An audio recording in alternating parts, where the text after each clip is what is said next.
লতি দিয়ে চিংড়ি মাছ পাতায় তো অনেকে অনেকভাবে খেয়েছো, কিন্তু একবার এইভাবে খেয়ে দেখো, আগের স্বাদের সঙ্গে এই স্বাদের অনেক ফারাক হবে, কথা দিচ্ছি।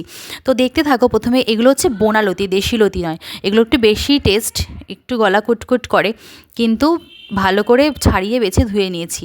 তারপরে লতিগুলোর মধ্যে অনেকটা পেঁয়াজ কুচি, রসুন বাটা, কাঁচা লঙ্কা বাটা, আদা বাটা, কাশ্মীরি লঙ্কার গুঁড়ো, লবণ, হলুদ আর একটু ঝাল লঙ্কার গুঁড়ো, ধনে আর চিংড়ি মাছগুলো ভালো করে দিয়ে হাত ভরে সর্ষের তেল দিয়ে ভালো করে মেখে নিলাম। এমন মাখলাম যেন এখনই রান্না হয়ে গেছে।